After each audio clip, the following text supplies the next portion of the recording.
रेहान और जुबीर दो बहादुर लड़के थे। एक दिन वो जंगल के रास्ते से गुजर रहे थे ताकि करीबी गांव जा सकें। रास्ता लंबा और सुनसान था। दरख्त ऊंचे और घने थे और परिंदे अजीब आवाजें निकाल रहे थे। दोनों मजे से बातें करते जा रहे थे कि अचानक उन्हें किसी के कराहने की आवाज सुनाई दी। दोनों रक गए और अर्धगर्द देखने लगे। अचानक उन्होंने एक जख्मी आदमी को देखा जो जमीन पर पड़ा था। उसके कपड़े मिट्टी से भरे हुए थे और वो चलने के काबिल नहीं लग रहा था। जुबीर ने घबराकर कहा, शायद उसे कोई चोट लगी है। मगर रेहान बोला, हमें उसकी मदद करनी चाहिए।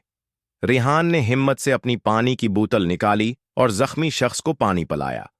जुबैर ने जल्दी से एक कपड़ा निकाला और उसके जख्म साफ किए।